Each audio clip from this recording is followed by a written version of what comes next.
따라하지. 김유정. 쪽대문을 열어놓으니 사직공원이 환히 내려다 보인다.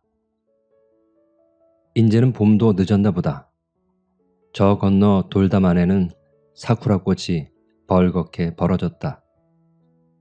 가지가지 나무에는 싱싱한 싹이 돋고 새침이 옷깃을 핥고드는 요놈이 꽃샘이겠지. 까치들은 새끼칠 집을 장만하느라고 가지를 입에 물고 날아들고. 이런 제기랄, 우리 집은 언제나 수리를 하는 겐가. 해마다 고친다 벼르기는 연실 벼르면서 그렇다고 사직골 꼭대기에 올라붙은 깨웃한 초가집이라서 싫은 것도 아니다. 납작한 처마 밑에 비록 묵은 이영이 무더기 흘러내리건 말건, 대문짝 한 짝이 삐뚤어 박히건 말건, 장독 뒤의 판장이 아주 벌컥 낮아빠져도 좋다. 참말이지 그놈의 부엌 옆의 뒷감만 좀 고쳤으면 원이 없겠다.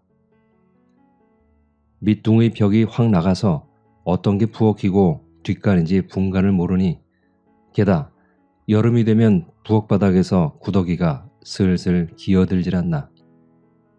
이걸 보면 고대 먹었던 밥풀이 그만 곤두서고만다. 에이 추해. 망할 녀석의 영감쟁이 그것 좀 고쳐달라고 그렇게 성화를 해도. 쪽대문이 도로 닦여지며 소리를 요란히 낸다. 아침 설거지에 젖은 손을 치마로 닦으며 주인 마누라는 오만상이 찌푸려진다. 그러나 실상은 사글세를 못 받아서 약이 오른 것이다. 영감더러 받아달라면 마누라에게 밀고 마누라가 받자니 고분히 내질 않는다. 여태껏 미뤄왔지만 너희들 오늘은 안 될라. 마음을 아주 다부지게 먹고 건너방 문을 획 열어젖힌다. 여보, 어떻게 됐소? 아, 이거 참 미안합니다. 오늘도. 덥수룩한 칼라 머리를 이렇게 긁으며 역시 우물쭈물이다. 오늘도라니, 그럼 어떡할 작정이오? 하고 눈을 한번 크게 떠보였다마는 이 위는 앞만 올러도 노할 주변도 못 된다. 나이가 새파랗게 젊은 녀석이 왜 이리 할 일이 없는지 밤낮 방구석에 팔짱을 지르고 멍하니 앉아서는 얼이 빠졌다. 그렇지 않으면 이불을 뒤쓰고는 줄창같이 낮잠이 아닌가. 햇빛을 못 봐서 얼굴이 누렇게 찌들었다. 경묵과 제복공장의 직공으로 다니는 저 누이의 월급으로 둘이 먹고 지낸다. 누이가 과부길래 망정이지 서방이라도 해가면 이건 어떡하려고 이러는지 모른다. 제 신세 딱 한 줄은 모르고 맨날 돈은 우리 누님이 쓰는데요. 누님 나오거든 말씀하십시오. 당신 누님은 밤낮 사날만 참아달라는 게 하나니요. 사날 허니 그래 언제나 돼야 사날이란 말이요. 미안스럽습니다. 그러나 이번엔 사날 후에 꼭 드리겠습니다. 이왕 참아주시던 길이니. 글쎄 언제가 사날이란 말이요. 하고 주름 잡힌 이맛살에 화가 다시 치밀지 않을 수가 없다. 이놈의 사날이란 석 달인지 3년인지 영문을 모른다. 그러나 저쪽도 쾌쾌히 들이덤벼야 말하기가 좋을 텐데 울가망으로 한풀 꺾이어 들어오면은 더 짓거릴 맛도 없는 것이다. 돈도 다 실소. 오늘은 방을 내주. 그는 말 한마디 또렷이 남기고 방문을 탁 닫아버렸다. 그리고 서너 발 뚜덜거리며 물러서자 다시 가서 문을 열어잡고 오늘 우리 조카가 이리 온다니까 어차피 방은 있어야 하겠소. 장동 옆으로 빠진 수채를 건너서면 바로 아랫방이다. 본시는 광이었으나 새방 놓으려고 싱둥벙둥 방을 들인 것이다. 흑실한 것도 위채보다는 아직 성하고 신문지로 치덕이었을 망정 제법 벽도 번듯하다. 비바람이 들이치어 누렇게 들뜬 미닫이였다.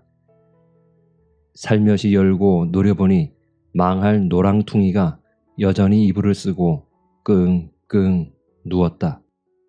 노란 낯짝이 광대뼈가 툭 붉어진 게 어제만도 더 못한 것 같다. 어쩌자고 저걸 들였는지 제 생각을 해도 속알지는 없었다. 돈도 좋거니와 팔자에 없는 송장을 칠까봐 애간장이 다 졸아든다. 하기야 처음 올 때의 저 병색을 모른 것도 아니고. 영감님 무슨 병환이슈? 하고 겁을 먹으니까 감기가 좀 들렸더니 이러우. 이런 굴치 같은 영감쟁이가 또 있으랴. 그리고 그날부터 뒷간에다 피똥을 내깔리며 이 앓는 소리로 쩔쩔매는 것이다. 보기에 추하기도 할 뿐더러 그 신음소리를 들을 적마다 사지가 으스러지는 것 같다. 그러나 더 얄미운 것은 이걸 데리고 온 그 딸이었다. 버스 걸 다니니까 아마 거짓말이 심한 모양이다. 부족증이라고 한마디만 했으면 속이나 시원할걸. 여태도 감기가 쇠서 그렇다고 빠득빠득 우긴다. 방을 안 줄까봐 속인 그 행실을 생각하면 곧 눈에 불이 올라서 영감님 오늘은 방세를 주셔야지요. 시방 내 몸이 아파 죽겠소. 영감님은 괜한 소리를 한단 듯이 썩 귀찮게 벽 쪽으로 돌아 눕는다. 그리고 에그머니 끙 움츠러드는 소리를 친다. 아니 영 방세는 안 내실 테요? 하고 소리를 빽 지르지 않을래야 않을 수 없다. 내 시방 죽는 몸이오. 가만히 있수. 글쎄 죽는 건 죽는 거고 방세는 방세가 아니오. 영감님 죽기로서니 어째 내 방세를 못 받는단 말이오. 내가 죽는데 어째 또 방세는 낸단 말이오. 영감님은 고개를 돌리어 눈을 부릅뜨고 만하님 붉지 않게 호령이었다. 죽을 때가 가까워 오니까 악이 바칠 대로 송두리 바친 모양이다. 정 그렇거든 내 딸 오거든 받아가구려. 이건 누구에게 찌다운가 원 별일도 다 많어이. 하고 홀로 입속으로 중얼거리며 물러가는 것도 상체 길는지 모른다. 괜스레 병든 것과 곁고 틀고 이러단 결국 이쪽이 한굽 죄인다. 그보다는 딸이나 오거든 톡톡히 따져서 내쫓는 것이 일이 쉬우리라. 그 옆으로 좀 사이를 두고 나란히 붙은 미닫이가 또 하나 있다. 열고자 문설주에 손을 대다가 잠깐 멈칫하였다. 툇마루 위에 무람없이 올려놓인 이 구두는 분명히 아끼꼬의 구두일 게다. 문 열어볼 용기를 잃고 그는 부엌 쪽으로 돌아가며 쓴 입맛을 다시었다. 카펜가 무언가 다니는 계집애들은 죄다 그렇게 망골들인지 모른다. 영애하고 아끼코는 아무리 잘 봐도 씨알이 사람 될 것 같지 않다. 아래 위턱도 몰라보는 애들이 남봉질에 향수만 찾고 그래도 영애란 계집애는 비록 심술은 내고 내댈 망정 뭘 물으면 대답이나 한다. 요 아끼코는 방세를 내려도 입을 꼭 다물고는 안착해도 대꾸 한마디 없다. 여러 번 듣기 싫게 조르면 그제는 이쪽이 낼 성을 제가 내가지고 누가 입구도 안 내요? 좀 편히 계세요. 어련히 낼라고. 그런 극성 처음 보겠네. 이렇게 쥐어박는 소리를 하는 것이 아닌가. 좀 편히 계시라는 이 말에는 하 어이가 없어서도 고만 찔끔 못한다. 망할년 언제 병이 들었었나? 쓸 방을 못 쓰고 사글세를 놓은 것은 돈이 아쉬웠던 까닭이었다. 두 영감 마누라가 산다고 호젓해서 동무로 모은 것도 아니다. 그런데 팔자가 사나운지 모두 우거지상, 노랑퉁이, 말괄량이, 이런 몹쓸 것들 뿐이다. 이 망할 것들이 방세를 내는 셈도 아니요. 그렇다고 아주 안 내는 것도 아니다. 한 달치를 비록 석 달에 별로 내는 한이 있더라도 영 내는 건 내는 거였다. 지들끼리 짝이나 한 듯이 80전, 70전, 1원 이렇게 짤금짤금거리고 만다. 오늘은 크게 얼를 줄 알았더니 하고 보니까 역시 어저께나 다름이 없다. 방의 세간을 마루로 내려가며 새를 들인 보람이 무엇인지 그는 마루 끝에 걸터 앉아서 화풀이로 담배 한 대를 피워 문다. 그러나 아무리 생각해도 내 방 빌리고 내가 말 못하는 것은 병신스러운 짓임에 틀림이 없다. 담뱃대를 마루에 내던지고 약을 좀 올려가지고 다시 아래채로 내려간다. 기세 좋게 방문이 획 열리었다. 아끼꼬, 이봐, 자? 아끼꼬는 내 활개를 벌리고 아끼꼬답게 무사태평이 코를 골아 울린다.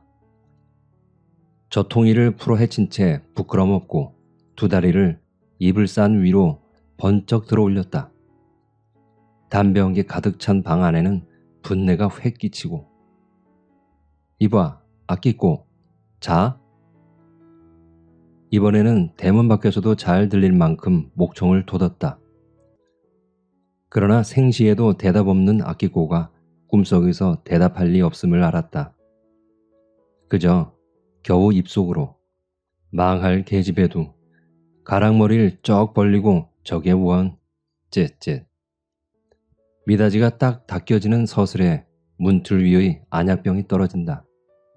그제야 아끼꼬는 조심히 눈을 떠보고 일어나 앉았다. 망할년, 저보고 누가 보랬나? 하고 한 옆에 놓인 손거울을 집어든다. 어젯밤 잠을 설친 바람에 얼굴이 부석부석하였다. 권련에 불이 붙는다. 그는 천장을 향하여 연기를 내뿜으며 가만히 바라본다. 뾰족한 입에서 연기는 고리가 되어 한둘레 두둘레 새어나온다. 그놈을 하나씩 손가락으로 콕 찔러서 터치고 터치고 아까부터 영애를 기다렸으나 오정이 가까워도 오질 않는다. 단성사를 갔는지 창경원을 갔는지 그래도 저 혼자는 안 갈걸? 이맘때이면 방 좁은 것이 새삼스레 불편하였다.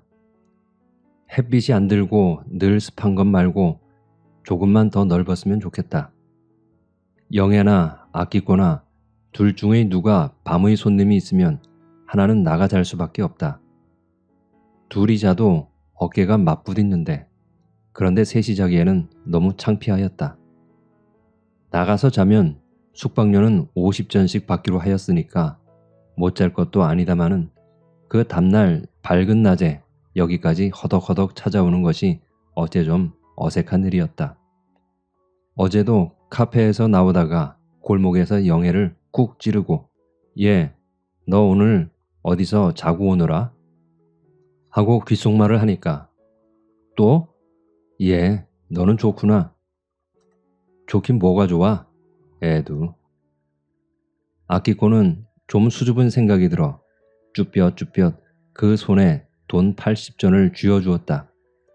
여느 때 같으면 50전이지만 그만치 미안하였다마는 영애는 지루퉁한 낯으로 돈을 받아 넣으며 또 하는 소리가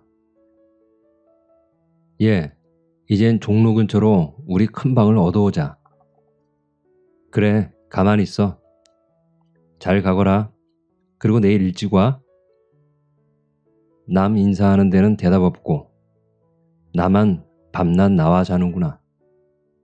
이것은 필시 아끼꼬에게 엿먹은 조롱이겠지. 망할 애도 저더러 누가 뚱뚱하고 못생기게 나랬나? 그렇게 뼈지게 하지만 영애가 설마 아끼꼬에게 뼈지거나 엿먹지는 않았으리라. 아끼꼬는 베개로 허리를 펴며 팔뚝시계를 다시 본다. 오정하고 15분 또 3분. 영애가 올 때가 되었는데 망할 거 누가 채갔나?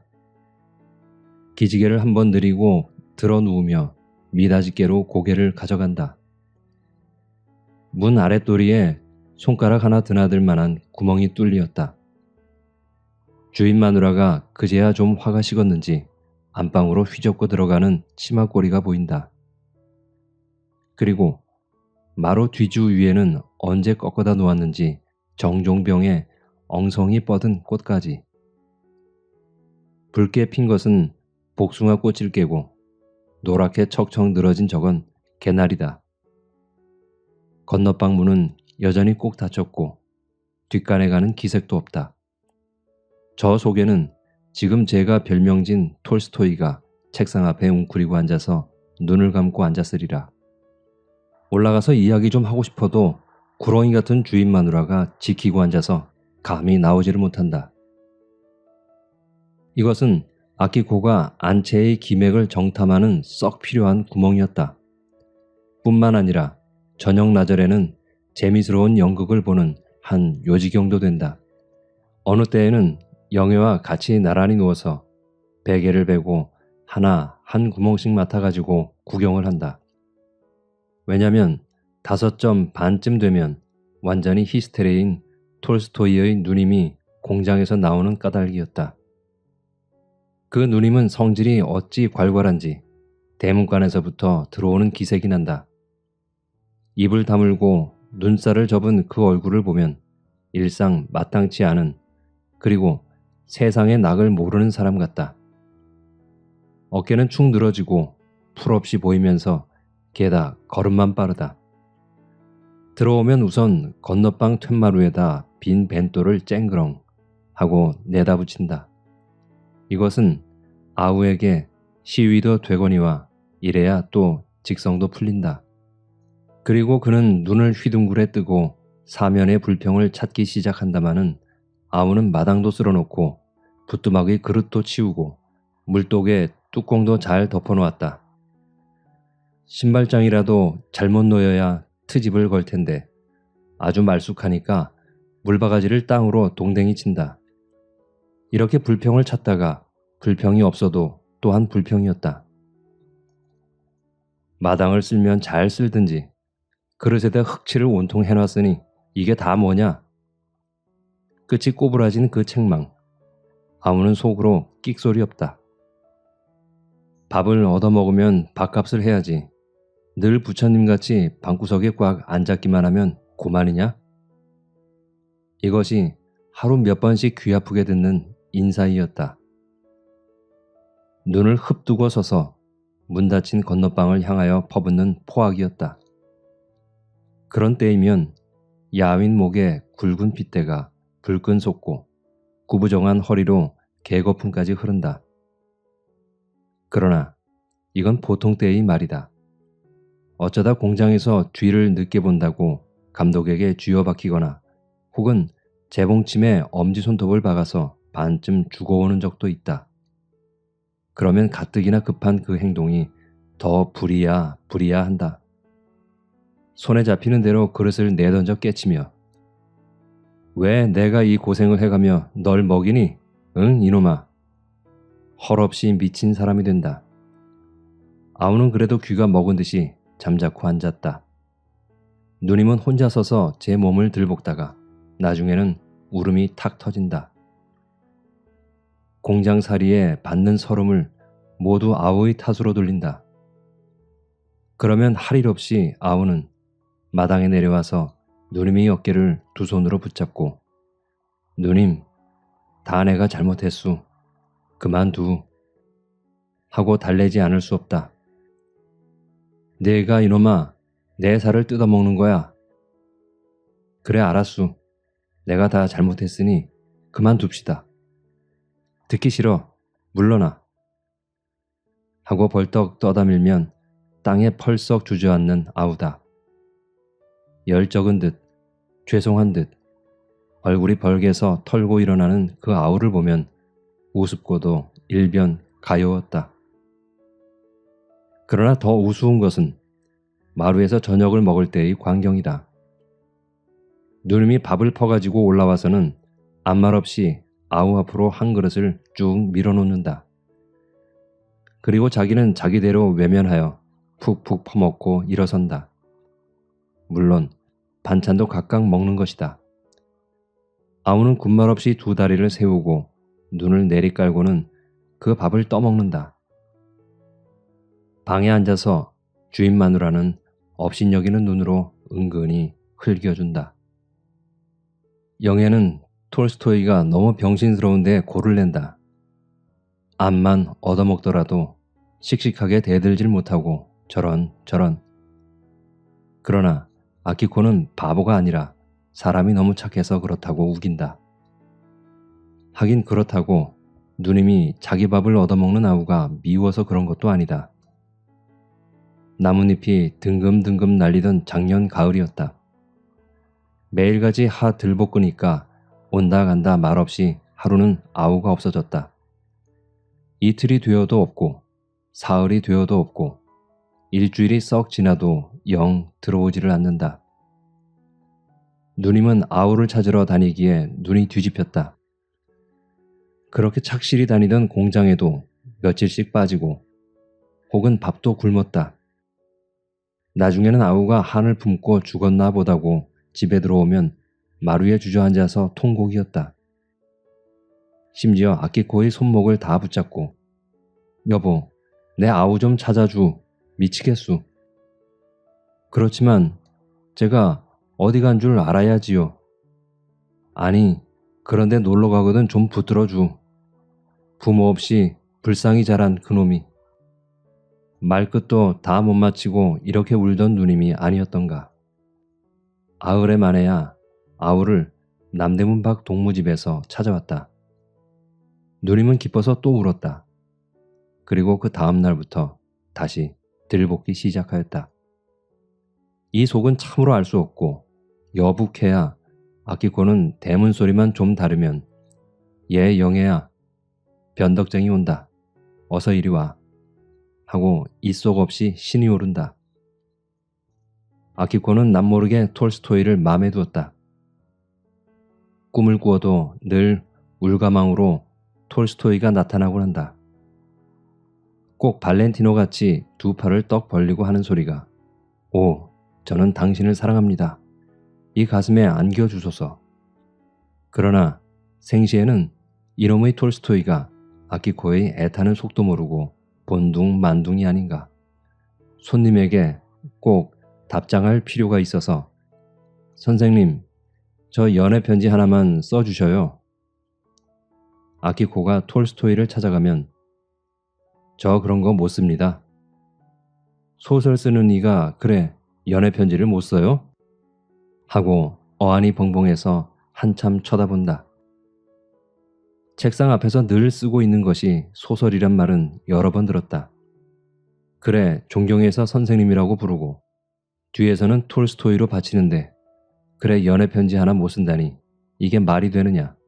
하도 기가 막혀서 선생님 연애해 보셨어요? 하면 무한당한 계집애처럼 그만 얼굴이 벌개진다. 전 그런 거 모릅니다. 아키코는 톨스토이가 저한테 흥미를 안 갖는 걸 알고 좀 셀쭉하였다. 카페에서 구는 여급이라고 넘보는 맥인지 조선말로 부르면 흉해서 아키코로 행세는 하지만 영영 아키코인 줄 아나보다. 어쩌면 톨스토이가 흉측스럽게 아랫방 버스걸과 눈이 맞았는지도 모른다. 왜냐하면 버스걸이 나갈 때 그때쯤에서 톨스토이가 세수를 하러 나오고 하는 것을 보았다. 그리고 옥생각인지 몰라도 버스걸도 요즘엔 버쩍 모양을 내기에 몸이 달았다. 며칠 전에 버스걸이 거울과 가위를 손에 들고 아키코의 방을 찾아왔다. 언니, 나 이 머리 좀 잘라주. 건 왜 자르려고 그래? 그냥 두지. 날마다 머리 빗기가 귀찮아서 그래. 하고 좀 거북한 표정을 하더니 난 언니 머리가 좋아. 뭉툭한 게. 웃음으로 겨우 버무린다. 하졸음으로 아키코도 그 좋은 머리를 아니 자를 수 없다. 가위에 힘을 주어 그 중턱을 뚝 끊었다. 버스 걸은 손으로 만져보더니 제겹게 기쁜 모양이다. 확 돌아앉아서 납죽한 주둥이로 헤헤 웃으며 언니 머리같이 좀 더 디려 잘라주어요. 더 자르면 못 써. 이만하면 좋지 않아? 대고 졸랐으나 아키코는 머리를 버려놓을까봐 더 응치를 않았다. 여기에 성이 바르르 나서 버스걸은 제 방으로 가서는 제 손으로 더 몽총히 잘라버렸다. 그 뜯어놓은 머리에다 분을 하얗게 바르고는 아주 좋다고 나다니는 계집애다. 양말 뒤축에 빵꾸가 좀 나도 제 방 들어갈 때 뒤로 기어든다. 아침에 나갈 때 보면 버스걸은 커다란 책보를 옆에 끼고 아주 버젓하다. 처음에 아키코가 고등과에 다닌 학생인가 한 것도 무리는 아니었다. 왜냐면 그 책보가 고등과에 다니는 책보같이 그렇게 탐스럽고 허울이 좋았다. 그러나 차차 알고 보니 보지도 않는 헌 잡지를 그렇게 포개고 그 사이에 벤또를 꼭 물려서 싼 책보이었다. 벤또 하나만 싸면 공장의 계집애나 버스골로 알까 봐서 그 무거운 잡지책을 힘드는 줄도 모르고 들고 왔다 갔다 하는 것이 아니냐. 그래 놓고는 저녁에 돌아올 때면 웬 도둑놈 같은 무서운 중학생 놈이 쫓아오고 한다고 늘 성화다. 그놈 다리를 꺾어놓지. 이렇게 딸의 비위를 맞추어 병든 아버지는 이불 속에서 큰 소리다. 그리고 아침마다 딸 맘에 썩 들도록 그 책보를 싸는 것도 역시 그의 일이었다. 정성스레 귀를 내어 문 밖으로 두 손을 내받치며 예, 일찌감이 돌아오느라 감기 들라. 이런 걸 보면 영애는 또 마음에 맞득지 않았다. 딸에게 구리 칙칙이 구는 아버지는 보기가 개만도 못하다 했다. 그래, 아키코와 쓸 때 적게 주고받고 다툰 일까지 있다. 그럼 딸의 거 얻어먹고 그렇지도 않어? 그러니 더 든적스럽지 뭐냐? 든적스럽긴 얻어먹는 게 든적스러. 몸에 병은 있고 그럼 어떡하니? 애도 너무 빠장빠장 웃기는구나.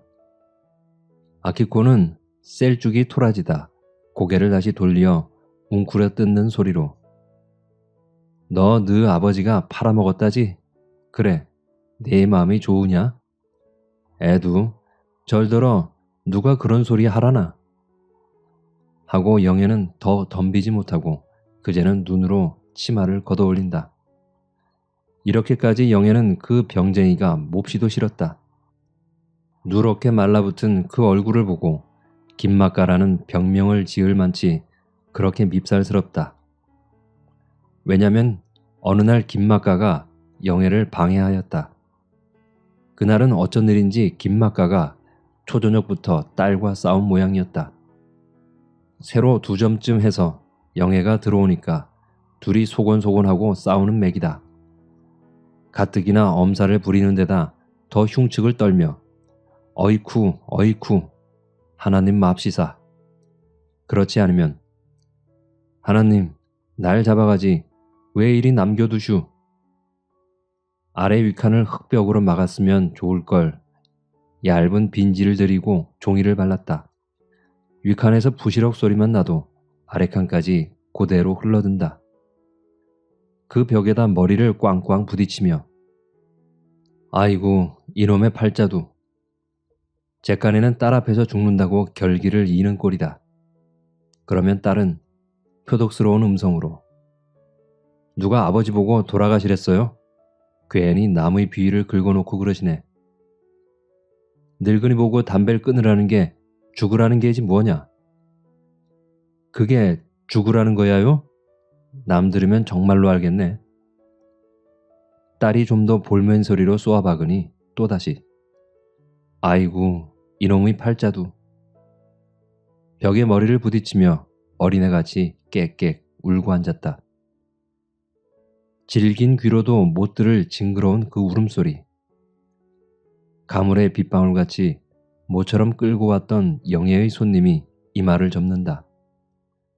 그리고 아무 말 없이 취한 걸음으로 비틀비틀 쪽마루로 내걷는다. 되는 대로 구두짝이 끌린다. 왜 가셔요? 요담 또 오지? 여보세요. 이 밤중에 어딜 간다고 그러셔요? 하고 대문간서 그 양복을 잡아챈다. 마는 허황한 손이 올라와 툭툭 털어버리고 요담 또 오지? 그리고 천변을 끼고 비틀거리는 술 취한 걸음이다. 영애는 눈에 독이 잔뜩 올라서 한 전등이 둘셋씩 보인다. 빈방 안에 홀로 누워서 입속으로 긴맛가를 악담을 하며 눈물이 핑 돈다. 벌써 1점 45분. 영애는 뒤툭뒤툭 들어오며 살집 좋은 얼굴이 싱글벙글이다. 손에는 통통한 과자봉지. 미닫이를 여니 윗목 구석에 쓸어박은 헌 양말짝. 떼전 속옷. 보기에 어수선산란하다. 벌써 오니? 좀 더 있지. 애도 목욕하고 온단다. 목욕은 혼자 가니? 하고 좀 삐지려 한다. 그래, 너 주려고 과자 사왔어요. 그럼 그렇지. 우리 영애가. 요강에서 손을 뽑으며 긴이 달려든다. 아키코는 오줌을 눌 적마다 요강에 받아서는 이 손을 담그고 한참 있고 저 손을 담그고. 그러나 석 달이나 넘어 그랬건만 손결이 별로 고와진 것 같지 않다. 그 손을 수건에 닦고 나서 모두 나막하시만 사왔구나. 우선 하나를 덥석 물어댄다. 그 손으로 그냥 먹니? 예, 난 싫단다. 매, 더러워? 저도 오줌을 누면서 그래. 그래도 먹는 것하고 같으냐? 하지만 영애는 아키코보다 마음이 훨씬 누웠다. 더 화내지 않고 그런 양으로 앉아서 같이 집어먹는다. 그의 마음에는 아키코의 생활이 몹시 부러웠다. 여러 손님의 사랑에 고이며 예쁜 얼굴을 자랑하는 아키코. 영애 자신도 꼭 껴안아주고 싶은 아담스러운 그런 얼굴이다. 그인 언제 갔니? 새벽녘에 내뺐단다. 아주 숫백이야. 넌 참 좋겠다. 나도 연애 좀 해봤으면. 허려무나 누가 하지 말라니? 아니, 너 같은 연애 싫어. 정신으로만 하는 연애 말이지. 하고 어딘가 좀 뒤둥그러진 소리. 오, 보고만 속 태우는 연애 말이지. 하긴 했으나 아키코는 어쩐지 영애에게 너무 심하게 한 듯 싶었다. 가뜩이나 제 몸 못난 것을 은근히 슬퍼하는 애를. 예, 별소리 말아요. 연애도 몇 번 해보면 다 시들해지는 걸 모르니? 난 일상 맘 편히 혼자 지내는 네가 부럽더라. 하고 슬그머니 한번 문질러주면 매가 부러워? 애도 괜히 저러지. 영애는 이렇게 부인은 하면서도 벙짓하고 짜장 우월감을 느껴보려 한다. 영애도 한때는 주체궂은 살을 말리고자 아편도 먹어봤다. 남의 말대로 듬뿍 먹었다가 꼬박이 이틀 동안을 일어나지도 못하고 고생하던 생각을 하면 시방도 등어리가 선뜻하다. 그러나 영애에게도 어쩌다 엽서가 오는 것은 참 신통한 일이라 안 할 수 없다. 또 뭐 뒤져갔니?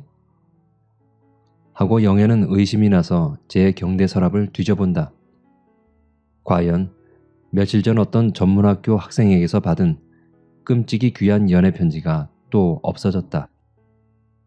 사내들은 어째서 남의 계집의 세간을 뒤져가게 좋아하는지 그 심사는 참으로 알 수 없고. 또 집어갔구나. 이럼 난 모른단다. 영애는 고만 울상이 된다. 뭐? 편지 말이야. 무슨 편지를? 왜 요전에 받은 그 연애 편지 말이야? 저런, 그 망할 자식이 그건 뭐하러 집어가? 난 통이 보들 못했는데. 수줍은 척하더니 아주 숭악한 자식이로군. 아키코는 가는 눈썹을 더욱이 잰다. 그리고 무색한 듯 영애의 눈치만 한참 바라보더니 내 톨스토이 보고 하나 써달라마. 그럼 이담 연애 편지 쓸 때 그거 보고 쓰면 고만하냐? 하고 곱게 달랜다. 그러나 과연 톨스토이가 하나 써줄는지 그것도 의문이다. 영애가 벌써 전부터 여기를 떠나자고 졸라도 좀 하고 망설이고 있는 아키코. 그런 성의를 모르고 톨스토이는 아키코를 보아도 늘 한 양으로 대단치 않게 지나간다. 그렇다고 한때는 버스 거래에 맘을 두었나 하고 의심을 해봤으나 실상은 그런 것도 아닐 것이다. 낮에 사직동 공원으로 올라가면 아키코는 가끔 톨스토이를 만난다. 굵은 소나무 줄기에 등을 비겨대고 먼 하늘만 정신없이 바라보고 섰는 톨스토이다. 아키코가 그 앞을 지나가도 못 본 척하고 들떠보도 않는다. 약이 올라서 속으로 망할 자식 하고 욕도 하여 본다. 그러나 나중 알고 보면 못 본 척이 아니라 사실 눈 뜨고 못 보는 것이다. 그렇게 등신같이 한눈을 팔고 섰는 톨스토이다. 이걸 보면 아키코는 여자 고보를 중도에 퇴학하던 저의 과거를 연상하고 가엾은 생각이 든다. 누님에게 얻어먹고 저러고 있는 것이 오죽 고생이랴. 그리고 학교 때 수신 선생이 이야기하던 착하고 바보 같다던 그 톨스토이가 과연 저런 건지 하고 객적은 조바심도 든다. 아키코는 기침을 캑하고 그 앞으로 다가선다. 눈을 깜빡깜빡하며 선생님, 뭘 그렇게 생각하셔요? 하고 불쌍한 낯을 하면 아니요 하고 어색한 듯이 어물어물하고 만다. 그렇게 섰지 마시고 좀 운동을 해보셔요. 하도 딱하여 아키코는 이렇게 권고도 하여 본다. 오늘은 방을 좀 치워야 하겠소. 여기 내 조카도 지금 오고 했으니까. 주인 마누라는 약이 바짝 올라서 매섭게 쏘아본다.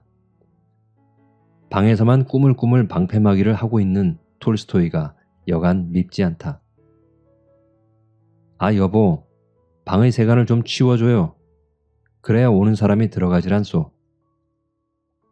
사날만 더 참아줍쇼. 이번엔 꼭 내겠습니다. 아니 뭐 사글세를 안 낸대서 그런 게 아니오. 내가 오늘부터 잘 데가 없고 이 방을 꼭 써야 하겠기에 그래서 방을 내달라는 것이지. 양복바지를 거반 엉덩이에 걸친 뻐드렁니가 이렇게 허리를 쓱 편다. 주인 마누라가 툭하면 불러온다던 저 조카라는 놈이 필연 이걸 깨다. 혼자 독학으로 부청에까지 출세를 한 굉장한 사람이라고 늘 입에 침이 말랐다. 그러나 귀 처진 눈은 말고 해벌어진 입과 양복 입은 체격하고 별로 굉장한 것 같지 않다. 게다 얼자가 분수 없이 뻗팅기려고 참아주시던 길이니 며칠만 더 참아주십시오. 이렇게 애걸하면 아 여보, 당신도 그래 사람이요? 하고 제법 사태질까지 할 줄 안다. 저런 자식도 못도 생겼다. 저게 아마 경성부 고즈카이인 거지? 글쎄, 그래도 제법 넥타이를 다 잡숫고 하고 손가락이 들어가 무늬 구멍을 좀 더 후벼판다. 많은 아키코는 구렁이 주인 마누라의 속을 빤히 다 안다. 인젠 방세도 싫고 새방 사람을 다 내쫓으려 한다. 김막가나 아키코는 겁이 나서 차마 못 건드리고 제일 만만한 톨스토이로부터 우선 몰아내려는 연극이었다. 저 구렁이 좀 봐라. 옆에 서서 눈짓을 해가며 자꾸 시키지. 글쎄 자식도 얼간이가 아냐?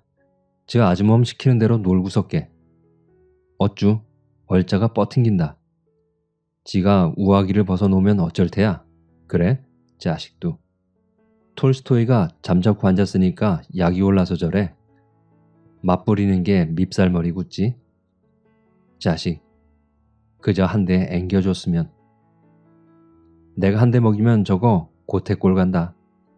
그러니깐 아키코한테 감히 못 오지 않어. 주먹을 이렇게 들어베다가 그만 영애의 턱을 치질렀다. 영애는 고개를 저리 돌려 또 삐죽하고 얘 이럼 난 싫단다. 누가 뭐 부러 그랬니? 또 빼쭉하게? 하고 아끼고도 좀 빼쭉하다가 슬슬 뭉치며 그래 잘못했다. 그만두자. 쉑쉑쉑. 영애의 턱을 손등으로 문질러주고 쟤 저것 봐라.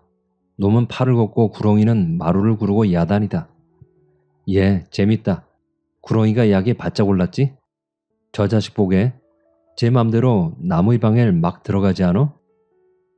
아키코가 영애에게 눈을 크게 뜨니까 뭐 일을 칠 것 같지 않지? 병신이 지랄한다더니 정말인가 배? 저 자식이 남의 세간을 제 맘대로 내놓질 않나? 경을 칠 자식. 그건 나물에 뭘 해. 그저 톨스토이가 바보야. 그래도 부처같이 잠자코 있질 않아. 세상엔 별 바보도 다 많어이. 아키코는 그건 들은 채도 안 하고 대뜸 일어선다. 미닫이가 열리자 우람스러운 걸음, 한숨에 툇마루로 올라서며 볼멘 소리다. 아니 여보슈, 남의 세간을 그래 마음대로 내놓는 법이 있어? 당신이 웬 챙견이요?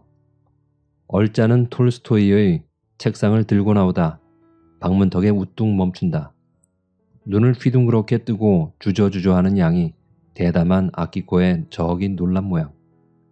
오늘부터 내가 여기서 자야 할 테니까 그래서 방을 치는데 얼짜는 주변성 없는 말로 이렇게 굴다가 당신 맘대로 방은 치는 거요? 그럼 내 방 내 맘대로 치지. 뉘게 물어본단 말이유. 하고 제법 을딱딱이긴 했으나 뒷갈망은 구렁이에게 눈짓을 슬슬한다. 그렇지. 내 방 내가 치는데 누가 뭐하러 있나? 당신 맘대로는 안 돼우. 그 책상 도로 저리 갖다 놓우. 사글세를 내란다든지 하는 게 옳지. 등을 밀어 내쫓는 경우가 어디 있단 말이오. 아니 아키코는 제 거나 내릴 생각하지. 웬 걱정이야. 저리 비켜서. 구렁이는 문을 막고 섰는 아키코의 팔을 잡아당긴다. 옆에 내는 찍소리 없이 눌려봤지만 오늘은 얼짜를 잔뜩 믿는 모양이다. 이걸 보고 옆에 섰던 영애가 또 안 입고 와서 제 거라니? 누구 보고 저야? 이 늙은이가 눈깔 삐었나? 하고 그 팔을 뒤로 확 잡아챈다. 늙은 구렁이와 영애는 몸 중량의 비례가 안 된다.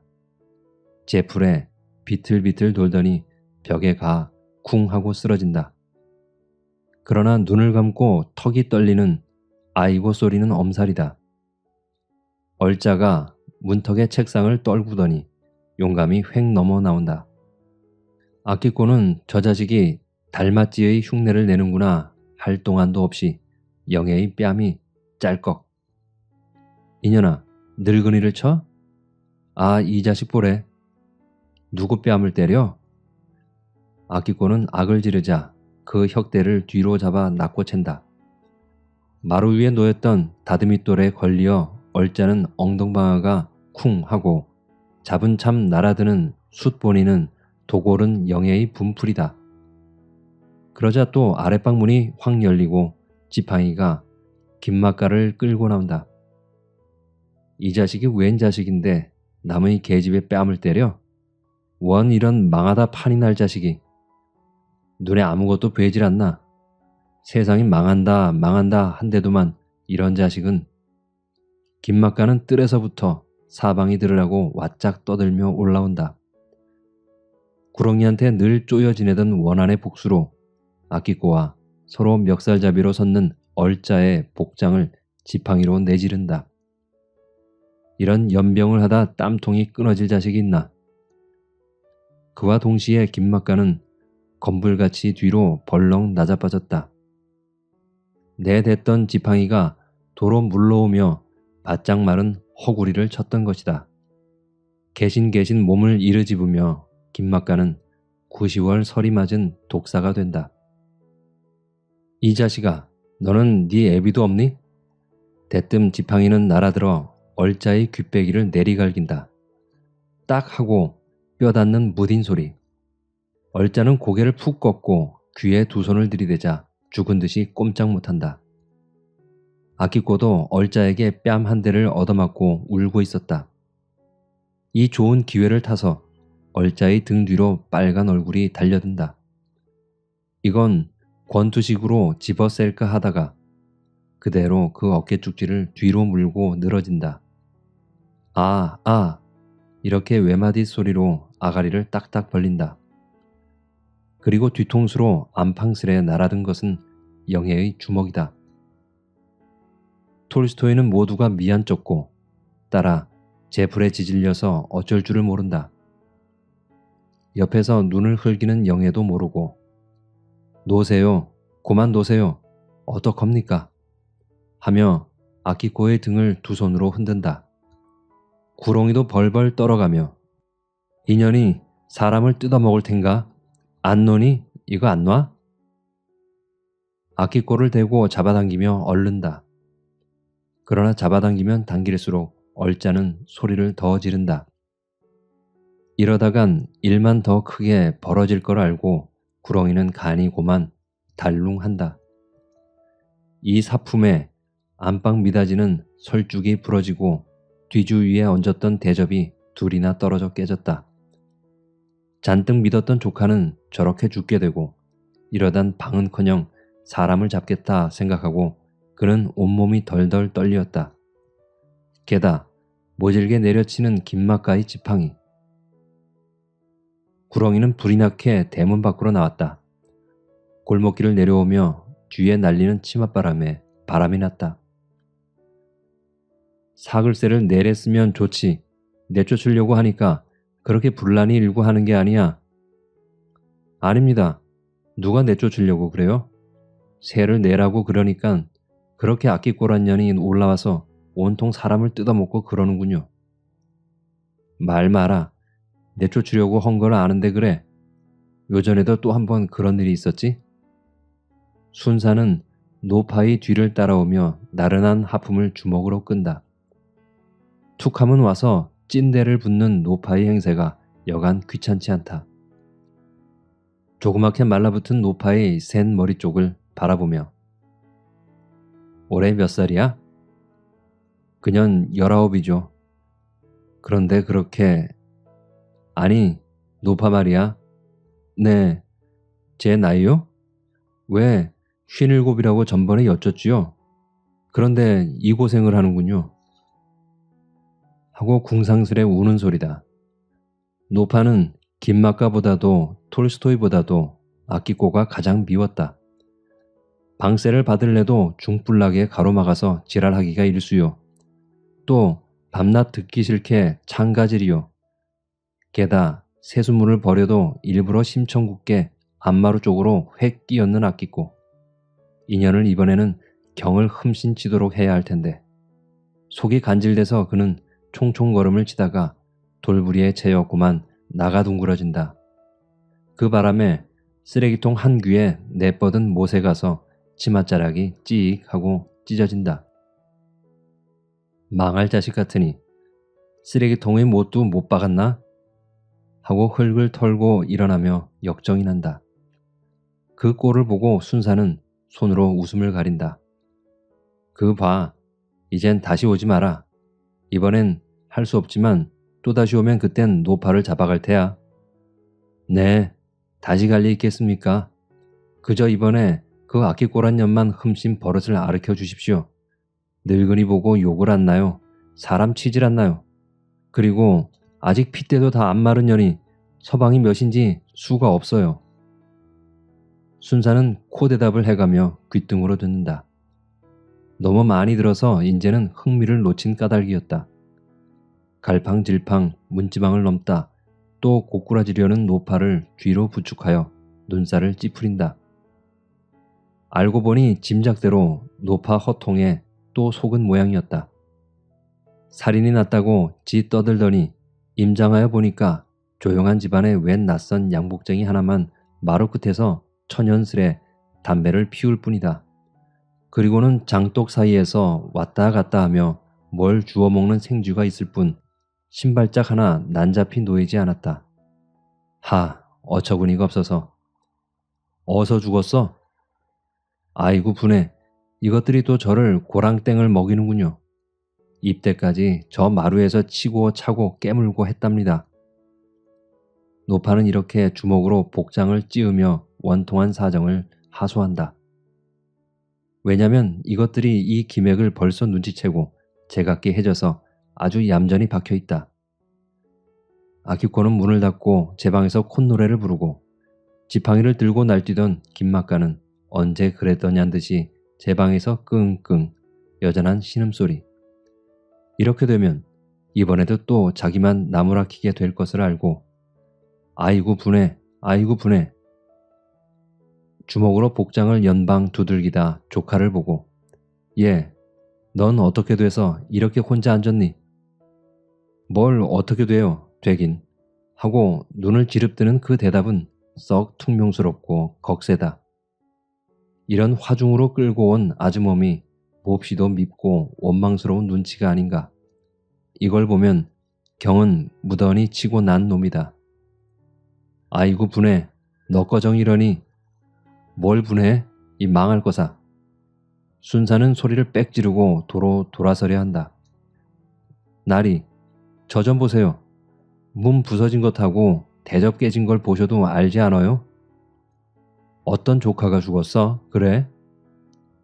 이것이 그렇게 죽도록 경을 치고도 바보가 돼서 이래요. 바보면 죽어도 사나?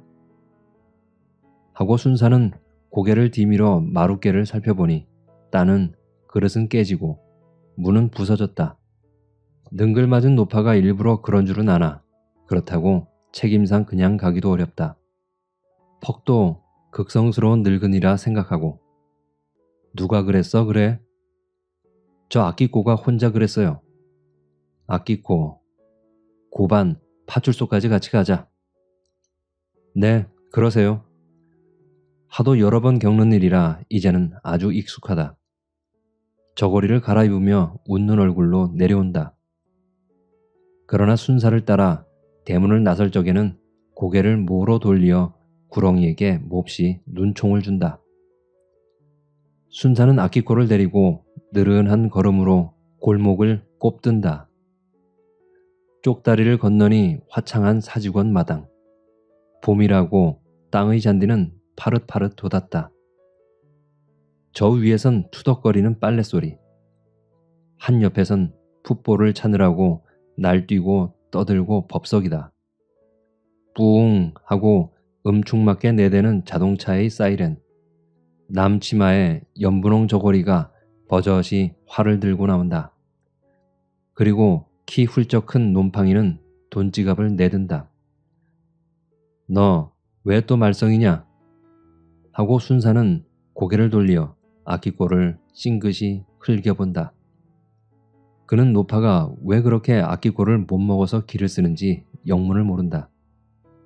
노파의 눈에도 아키꼬가 좀 귀여울 텐데 그렇게 미울 때에는 아마 아키꼬가 뭘 좀 먹이질 않아 그랬는지 모른다.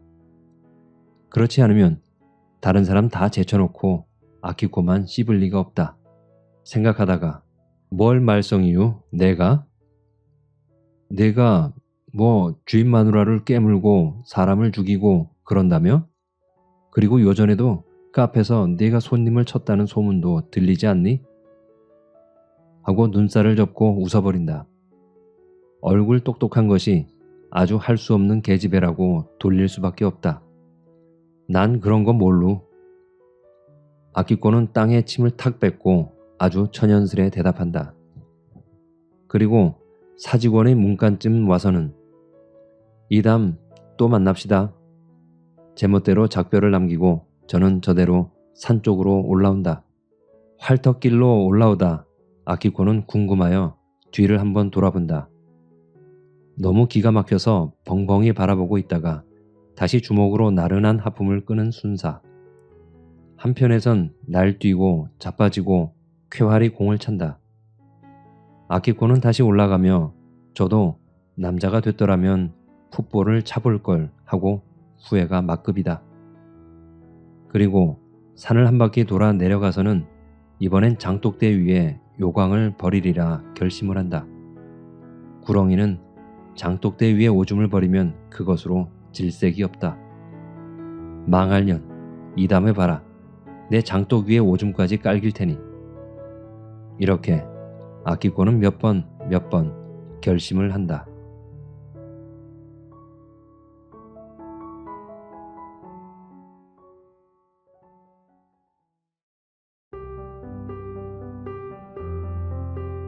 재밌게 들으셨나요? 역시 김유정의 작품답다라는 말이 절로 나오는 이야기였죠. 1930년대의 이야기라고는 하지만 지금 읽어도 그의 재밌는 표현과 인물들 간의 살아있는 대화는 나도 모르게 작품 속으로 빠져들게 하는 매력이 충분합니다. 여러분들도 재밌게 들으셨을 것이라 생각합니다. 지금까지 김유정의 딸아지를 읽어드렸습니다. 밤에 감상을 하셨다면 다 들으시고 편안한 밤을 보내시길 바랍니다. 아니면 낮에 감상을 하셨다면 이야기의 중간중간 대사가 생각나서 가끔씩 설핏설핏 웃으실 수도 있을 것 같습니다. 좋은 작품 감상과 함께 행복한 하루가 되셨으면 좋겠습니다. 끝까지 함께 해주신 여러분 감사합니다. 다음에도 재밌는 작품으로 찾아뵙겠습니다.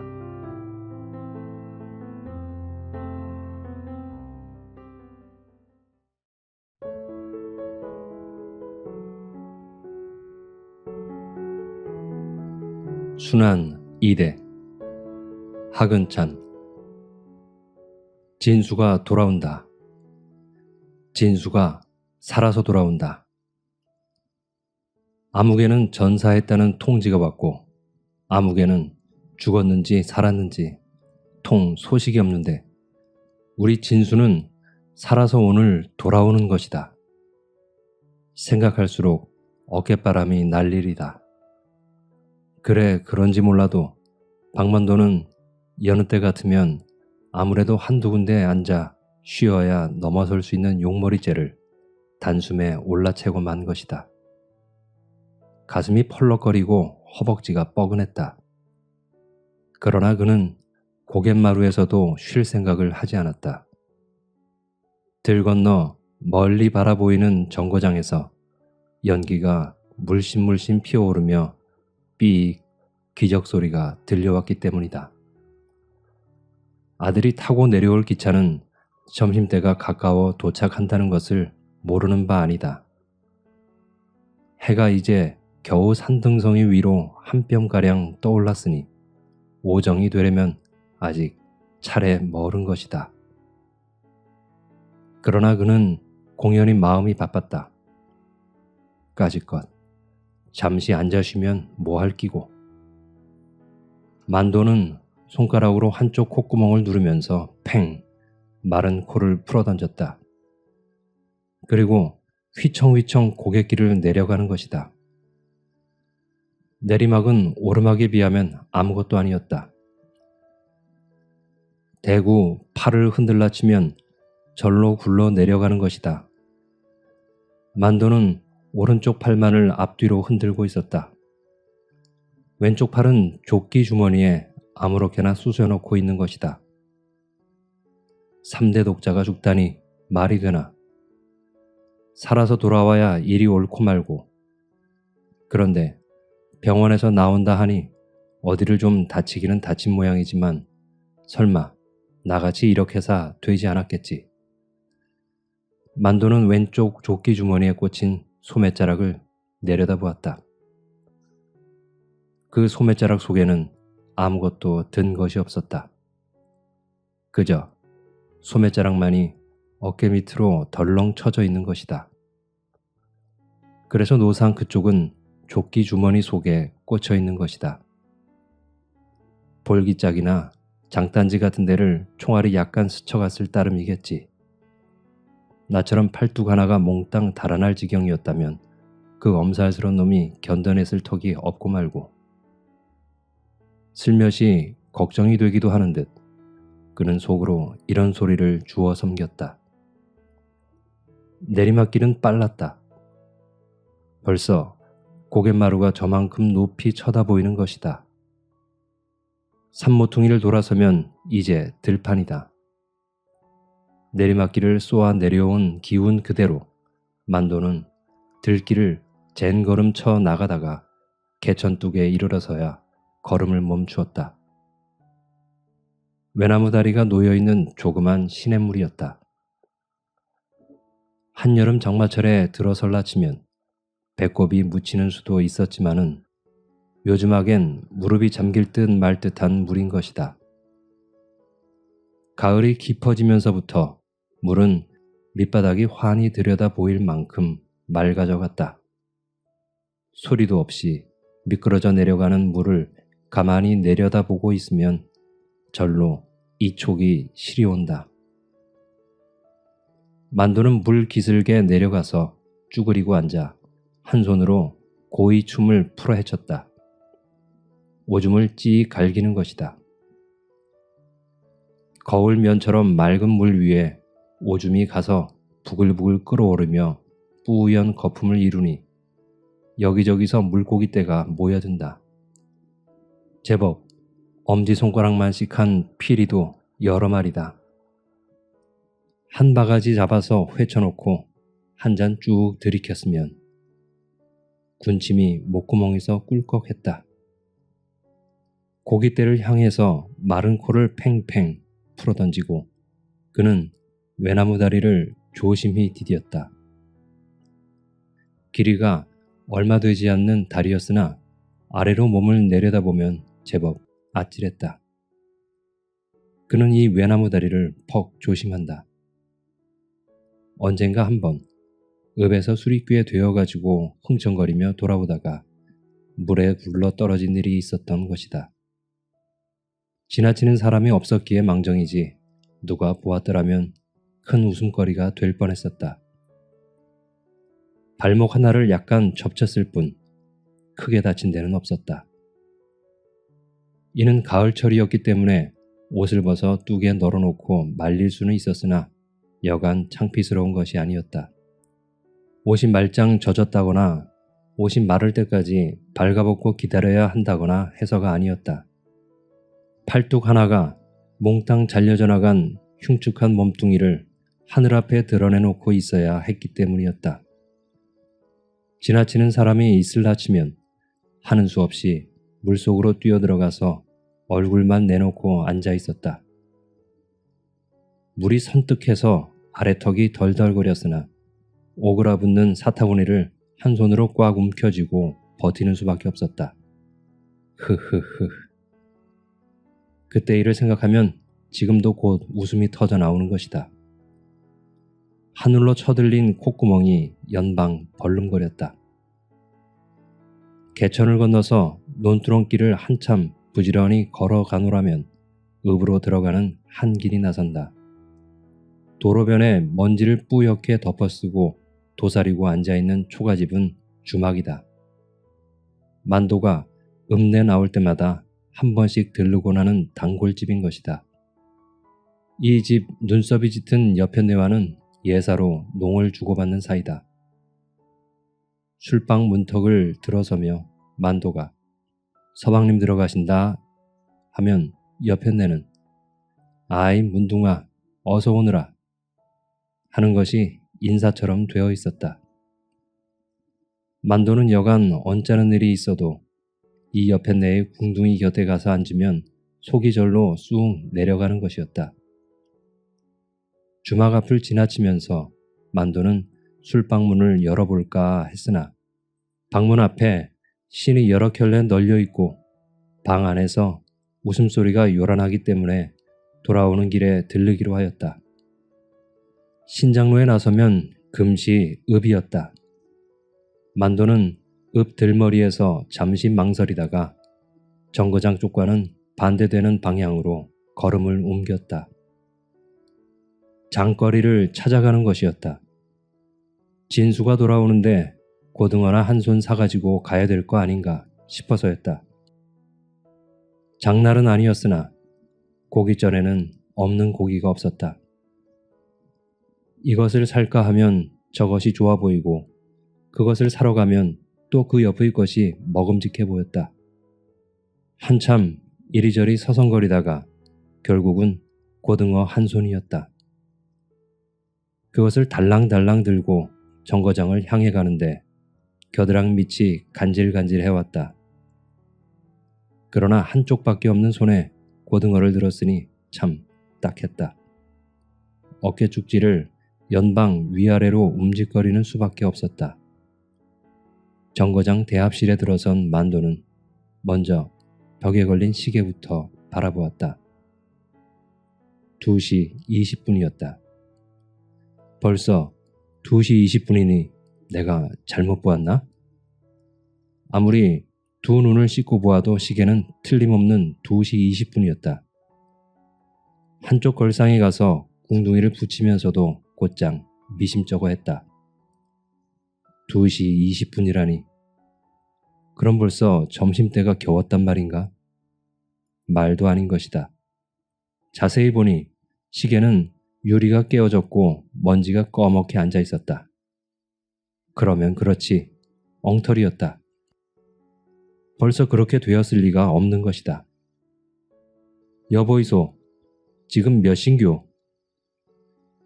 맞은편에 앉은 양복쟁이한테 물어보았다. 10시 40분이요. 예, 그런교. 만도는 고개를 굽시라고는 두 눈을 연방 껌뻑거렸다. 10시 40분이라.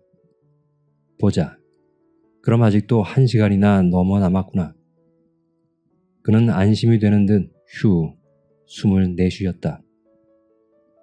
관련을 한 개 빼물고 불을 댕겼다. 정거장 대합실에 와서 이렇게 도사리고 앉아있노라면 만도는 곧잘 생각나는 일이 한 가지 있었다. 그 일이 머리에 떠오르면 등골을 찬 기운이 쫙 스쳐 내려가는 것이었다. 손가락이 시퍼렇게 굳어진 이끼 낀 나무 토막 같은 팔뚝이 지금도 저만큼 눈앞에 보이는 듯했다. 바로 이 정거장 마당에 100명 남짓한 사람들이 모여 웅성거리고 있었다. 그 중에는 만도도 섞여 있었다. 기차를 기다리고 있는 것이었으나 그들은 모두 자기네들이 어디로 가는 것인지 알지를 못했다. 그저 차를 타라면 탈 사람들이었다. 징용에 끌려나가는 사람들이었다. 그러니까 지금으로부터 12, 13년 옛날의 이야기인 것이다. 북해도 탄광으로 갈 것이라는 사람도 있었고 틀림없이 남양군도로 간다는 사람도 있었다. 더러는 만주로 가면 좋겠다고 하기도 했다. 만도는 북해도가 아니면 남양군도일 것이고 거기도 아니면 만주겠지. 설마 저희들이 하늘 밖으로야 끌고 가겠느냐고 아무렇지도 않은 듯이 그 들창고로 담배 연기를 푹푹 내뿜고 있었다. 그러나 마음이 좀 덜 좋은 것은 마누라가 저쪽 변소 모퉁이 벚나무 밑에 우두커니 서서 한눈도 안 팔고 이쪽만을 바라보고 있는 때문이었다. 그래서 그는 주머니 속에 성냥을 두고도 옆 사람에게 불을 빌리자고 하며 슬며시 돌아서 버리곤 했다. 플랫폼으로 나가면서 뒤를 돌아보니 마누라는 울 밖에 서서 수건으로 코를 눌러대고 있는 것이었다. 만도는 코허리가 찡했다. 기차가 꽥꽥 소리를 지르면서 덜커덩 하고 움직이기 시작했을 때는 정말 덜 좋았다. 눈앞이 뿌옇게 흐려지는 것을 어쩌지 못했다. 그러나 정거장이 까맣게 멀어져 가고 차창 밖으로 새로운 풍경이 휙휙 날아들자 그제서야 아무렇지도 않아지는 것이었다. 오히려 기분이 유쾌해지는 것 같기도 했다. 바다를 본 것도 처음이었고 그처럼 큰 배에 몸을 실어본 것은 더구나 처음이었다. 배 밑창에 엎드려서 꽥꽥 개워내는 사람들이 많았으나 만도는 그저 골이 좀 띵했을 뿐 아무렇지도 않았다. 더러는 하루에 2개씩 주는 뭉칫밥을 남기기도 했으나 그는 한꺼번에 하루 것을 뚝딱 해도 시원찮았다. 모두들 내릴 준비를 하라는 명령이 떨어진 것은 사흘째 되는 날 황혼 때였다. 제가끔 보찜을 챙기기에 바빴다. 만도도 호박덩이만한 보따리를 옆구리에 덜렁 찼다. 가판 위에 올라가 보니 하늘은 활활 타오르고 있고 바닷물은 불에 녹은 쇠처럼 벌겋게 출렁거리고 있었다.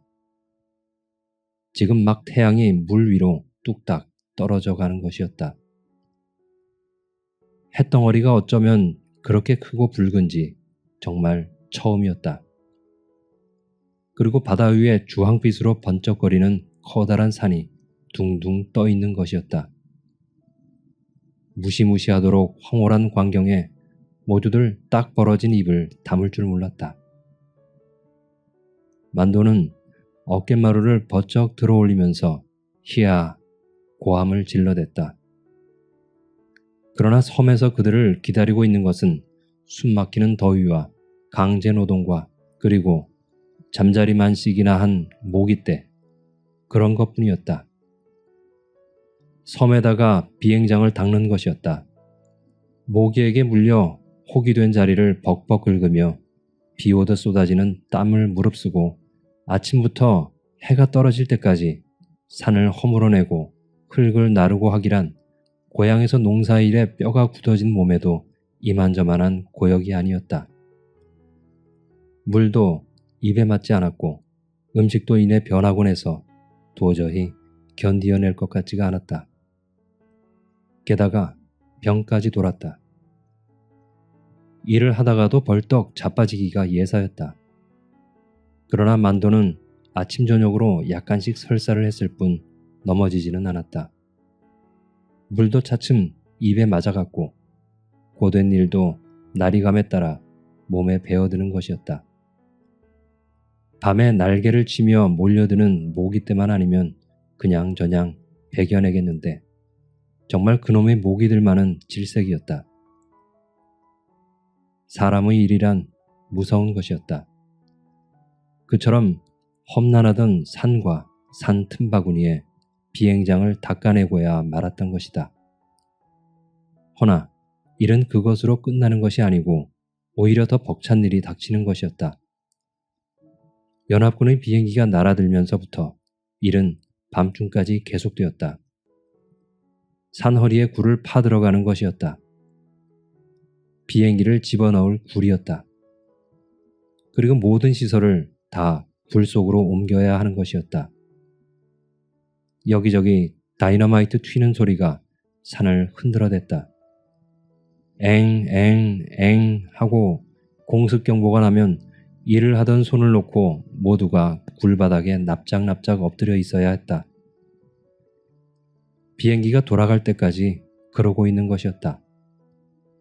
어떤 때는 근 1시간 가까이나 엎드려 있어야 하는 때도 있었는데 차라리 그것이 얼마나 편한지 몰랐다. 그래서 더러는 공습이 있기를 은근히 기다리기도 했다. 때로는 공습경보의 사이렌을 듣지 못하고 그냥 일을 계속하는 수도 있었다. 그럴 때면 모두 큰 손해를 보았다고 야단들이었다. 어떻게 된 셈인지 사이렌이 미처 불기 전에 비행기가 산등성이를 넘어 달려드는 수도 있었다. 그럴 때는 정말 질겁을 하는 것이었다. 가장 많은 손해를 입는 것도 그런 경우였다. 만도가 한쪽 팔뚝을 잃어버린 것도 바로 그런 때의 일이었다. 여느 날과 다름없이 굴 속에서 바위를 허물어내고 있었다. 바위 틈서리에 구멍을 뚫어서 다이너마이트를 장치하는 것이었다. 장치가 다 되면 모두 바깥으로 나가고 한 사람만 남아서 불을 댕기는 것이다. 그리고 그것이 터지기 전에 얼른 밖으로 뛰어나와야 되었다. 만도가 불을 댕기는 차례였다. 모두 바깥으로 나가버린 다음 그는 성냥을 꺼냈다. 그런데 웬 영문인지 기분이 깨름직했다. 모기에게 물린 자리가 자꾸 쑥쑥 쑤시는 것이다. 극적극적 긁어댔으나 도무지 시원한 맛이 없었다. 그는 이맛살을 찌푸리면서 성냥을 득 그었다. 그래 그런지 몰라도 불은 이내 픽하고 꺼져버렸다. 성냥 알맹이 4개째에서 겨우 심지에 불이 당겨졌다. 심지에 불이 붙는 것을 보자 그는 얼른 몸을 굴 밖으로 날렸다. 바깥으로 막 나서려는 때였다. 산이 무너지는 듯한 소리와 함께 사나운 바람이 귓전을 후려갈기는 것이었다. 만도는 정신이 아찔했다. 공습이었던 것이다. 산등성이를 넘어 달려든 비행기가 머리 위로 아슬아슬하게 지나가는 것이었다. 미처 정신을 차리기도 전에 또 한 대가 뒤따라 날아드는 것이 아닌가. 만도는 그만 넋을 잃고 굴 안으로 도로 달려들어갔다. 달려들어가서 굴 바닥에 아무렇게나 팍 엎드려져 버리고 말았다. 그 순간이었다. 꽝! 굴 안이 미어지는 듯하면서 다이너마이트가 터졌다. 만도의 두 눈에서 불이 번쩍했다. 만도가 어렴풋이 눈을 떠보니 바로 거기 눈앞에 누구의 것인지 모를 팔뚝이 하나 아무렇게나 던져져 있었다. 손가락이 시퍼렇게 굳어져서 마치 이끼 낀 나무 토막처럼 보이는 것이었다. 만도는 그것이 자기의 어깨에 붙어있던 것인 줄을 알자 그만 으악 하고 정신을 잃어버렸다. 재차 눈을 떴을 때는 그는 폭삭한 담요 속에 누워 있었고 한쪽 어깨 축지가 못 견디게 쿡쿡 쑤셔댔다. 절단 수술은 이미 끝난 뒤였다. 꽥! 기적소리였다. 멀리 산모퉁이를 돌아오는가 보다. 만도는 앉았던 자리를 털고 벌떡 일어서며 옆에 놓아두었던 고등어를 집어들었다. 기적소리가 가까워질수록 그의 가슴은 울렁거렸다. 대합실 밖으로 뛰어나가 플랫폼이 잘 보이는 울타리 쪽으로 가서 발돋움을 하였다.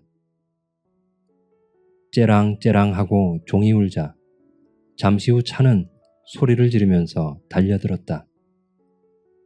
기관차의 옆구리에서는 김이 픽픽 풍겨나왔다. 만도의 얼굴은 바짝 긴장되었다. 시커먼 열차 속에서 꾸역꾸역 사람들이 밀려나왔다. 꽤 많은 손님이 쏟아져 내리는 것이었다. 만도의 두 눈은 곧장 이리저리 굴렀다. 그러나 아들의 모습은 쉽사리 눈에 띄지 않았다. 저쪽 출찰구로 밀려가는 사람들의 물결 속에 2개의 지팡이를 의지하고 절룩거리며 걸어나가는 상위 군인이 있었으나 만도는 그 사람에게 주의를 기울이지는 않았다. 기차에서 내릴 사람은 모두 내렸는가 보다. 이제 미처 차에 오르지 못한 사람들이 플랫폼을 이리저리 서성거리고 있을 뿐인 것이다. 그놈이 거짓으로 편지를 띄웠을 리는 없을 건데 만도는 자꾸 가슴이 떨렸다. 이상한 일이다 하고 있을 때였다. 분명히 뒤에서 아버지 부르는 소리가 들렸다. 만도는 깜짝 놀라며 얼른 뒤를 돌아보았다. 그 순간 만도의 두 눈은 무섭도록 크게 떠지고 입은 딱 벌어졌다. 틀림없는 아들이었으나 옛날과 같은 진수는 아니었다. 양쪽 겨드랑이에 지팡이를 끼고 서 있는데 스쳐가는 바람결에 한쪽 바지가랑이가 펄럭거리는 것이 아닌가. 만도는 눈앞이 노을해지는 것을 어쩌지 못했다.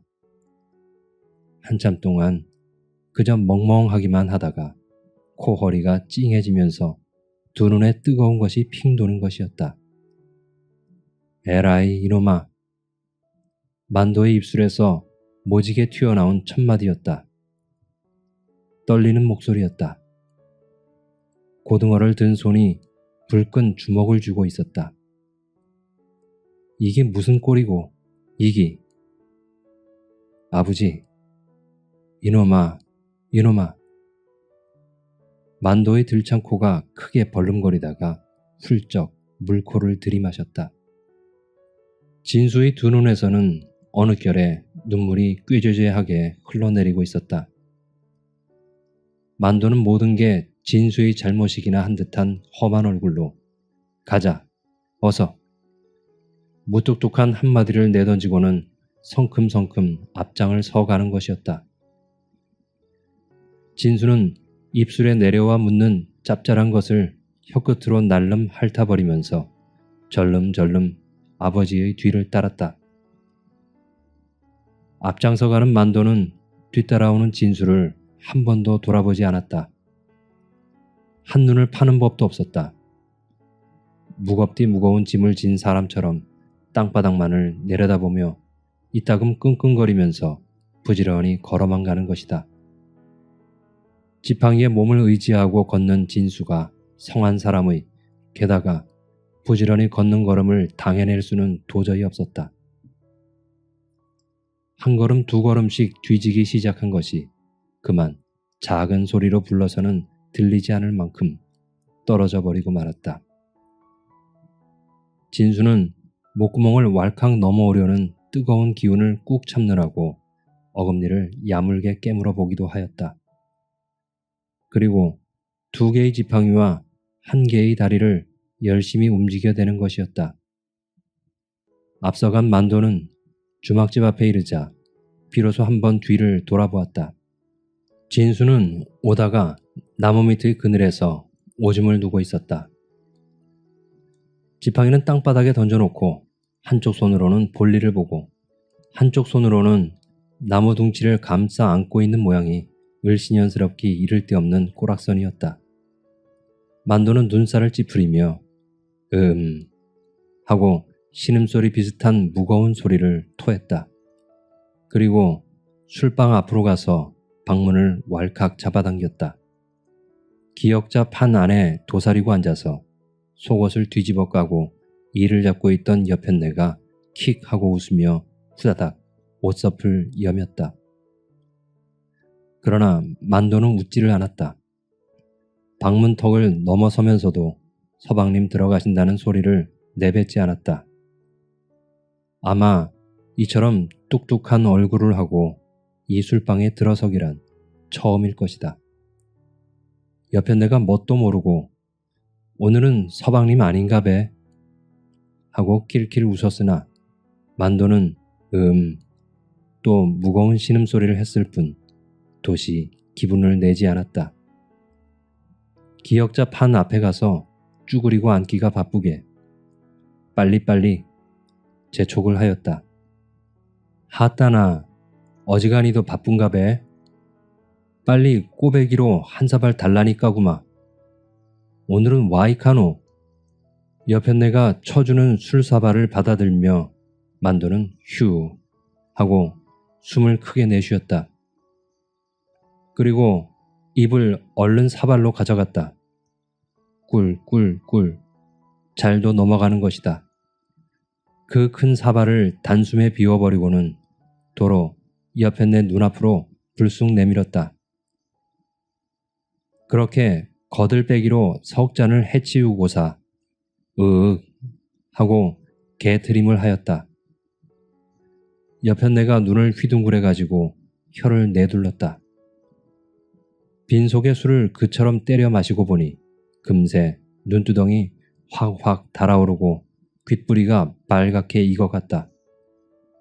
술기가 얼큰하게 돌자 이제 좀 속이 풀리는 성 싶어 방문을 열고 바깥을 내다보았다. 진수는 이마에 땀을 척척 흘리면서 저만큼 오고 있었다. 진수야! 버럭 소리를 질렀다. 이리 들어와 보래. 진수는 아무런 대꾸도 없이 어기적 다가왔다.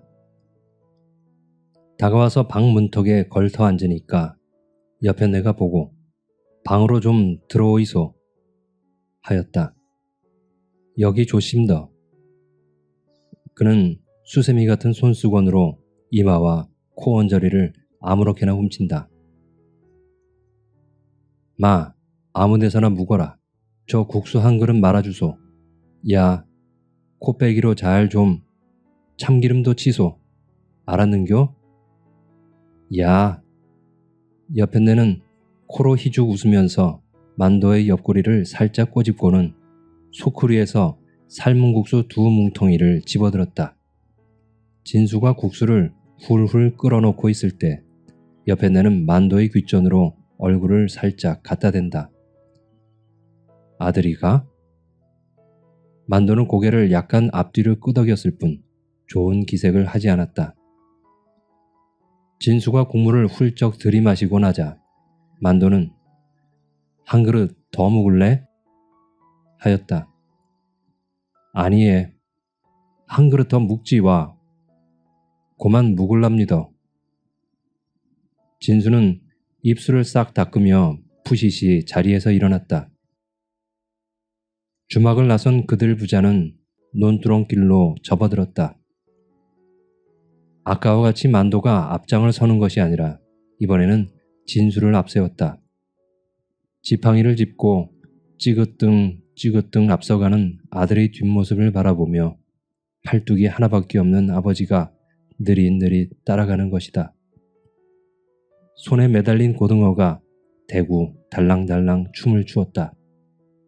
너무 급하게 들이마셔서 그런지 만도의 뱃속에서는 우글우글 술이 끓고 다리가 휘청거렸다. 콧구멍으로 더운 숨을 훅훅 내불어 보니 정신이 아른해서 역시 좋았다. 진수야, 예, 네 우째다가 그래 됐노. 전쟁하다가 이래 안 되심고. 수리탄 쪼가리에 맞아 심더. 수리탄 쪼가리에? 예. 얼른 낫지 않고 막 썩어 들어가기 때문에 군의관이 잘라버립디더. 병원에서 예. 아버지, 와? 이래가지고 우째 살까 싶습니다. 우째 살긴 뭘 우째 살아. 목숨만 붙어있으면 다 사는 기다. 그런 소리 하지 마라. 나 봐라. 팔뚝이 하나 없어도 잘만 안 사나. 남 봄에 좀 덜 좋아서 그렇지 살기야 와 못 살아. 차라리 아버지같이 팔이 하나 없는 편이 낫겠어 얘. 다리가 없어 노니 첫째 걸어 댕기기에 불편해서 또 죽겠심더. 야, 안 그렇다. 걸어 댕기기만 하면 뭐하노. 손을 지대로 놀려야 일이 뜻대로 되지. 그럴까 얘? 그렇다니까. 그러니까 집에 앉아서 할 일은 네가 하고 나댄 김에 할 일은 내가 하고 그러면 안 되겠나. 그제? 예. 진수는 가벼운 한숨을 내쉬며 아버지를 돌아보았다. 만도는 돌아보는 아들의 얼굴을 향해 지그시 웃어주었다. 술을 마시고 나면 이내 오줌이 마려워지는 것이다. 만도는 길가에 아무렇게나 쭈그리고 앉아서 고기 묶음을 입에 물려고 하였다. 그것을 본 진수는 아버지, 그 고등어 이리 주이소 하였다. 팔이 하나밖에 없는 몸으로 물건을 손에 든 채 소변을 볼 수는 없는 것이다. 아버지가 볼 일을 마칠 때까지 진수는 저만큼 떨어져 서서 지팡이를 한쪽 손에 모아쥐고 다른 손으로 고등어를 들고 있었다. 볼일을 다 본 만도는 얼른 가서 아들의 손에서 고등어를 다시 받아든다. 개천 뚝에 이르렀다. 외나무 다리가 놓여있는 그 시냇물이다. 진수는 슬그머니 걱정이 되었다. 물은 그렇게 깊은 것 같지 않지만 밑바닥이 모래 흙이어서 지팡이를 짚고 건너기가 만만할 것 같지 않기 때문이다. 외나무 다리는 도저히 건너갈 재주가 없고 진수는 하는 수 없이 뚝에 퍼지고 앉아서 바짓가랑이를 걷어올리기 시작했다. 만도는 잠시 멀뚱히 서서 아들의 하는 양을 내려다보고 있다가 진수야, 그만두고 자, 엎자 하는 것이었다. 엎고 건너면 일이 다 되는 거 아니가. 자, 이거 받아라. 고등어 묶음을 진수 앞으로 민다. 진수는 퍽 난처해 하면서 못 이기는 듯이 그것을 받아들었다. 만도는 등허리를 아들 앞에 갖다 대고 하나밖에 없는 팔을 뒤로 버쩍 내밀며 자, 어서 했다. 진수는 지팡이와 고등어를 각각 한 손에 쥐고 아버지의 등허리로 가서 슬그머니 엎였다. 만도는 팔뚝을 뒤로 돌리면서 아들의 하나뿐인 다리를 꼭 안았다. 그리고 팔로 내 목을 감아야 될 끼다 했다. 진수는 무척 황송한 듯 한쪽 눈을 찍 감으면서 고등어와 지팡이를 든 두 팔로 아버지의 굵은 목덜미를 부둥켜 안았다. 만도는 아랫배에 힘을 주며 끙 하고 일어났다. 아랫도리가 약간 후들거렸으나 걸어갈 만은 했다. 외나무 다리 위로 조심조심 발을 내디디며 만도는 속으로 이제 새파랗게 젊은 놈이 벌써 이게 무슨 꼴이고 세상을 잘못 만나서 진수 네 신세도 참 똥이다 똥 이런 소리를 주워 섬겼고 아버지의 등에 엎인 진수는 곧장 미안스러운 얼굴을 하며 나꺼정 이렇게 되다니 아버지도 참 복도 더럽게 없지. 차라리 내가 죽어버렸더라면 나았을 낀데 하고 중얼거렸다. 만도는 아직 술기가 약간 있었으나 용케 몸을 가누며 아들을 업고 외나무 다리를 조심조심 건너가는 것이었다. 눈앞에 우뚝 솟은 용머리째가 이 광경을 가만히 내려다보고 있었다.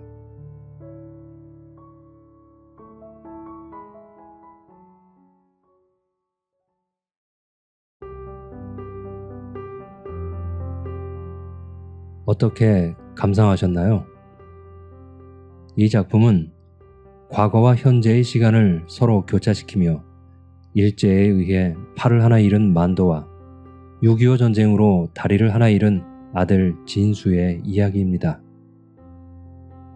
이 작품은 만도와 그의 아들에 걸친 2대의 불행을 개인적인 불행에 국한시키지 않고 우리 민족 전체의 역사적 비극으로 형상화하였는데 작가는 이 작품을 통해 한 개인의 가족에게 순환의 역사가 어떻게 상처를 주는가를 보여주려고 한 것 같습니다.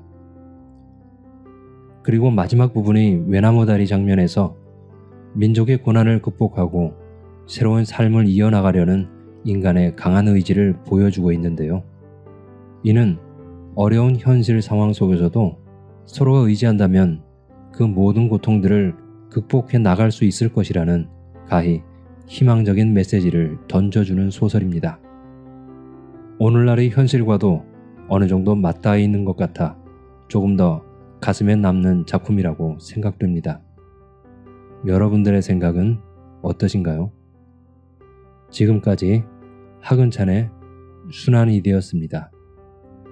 행복한 책 읽기 파피루스의 책 읽는 하루입니다. 다음에도 좋은 작품으로 또 찾아뵙겠습니다. 끝까지 함께 해주신 여러분 감사합니다.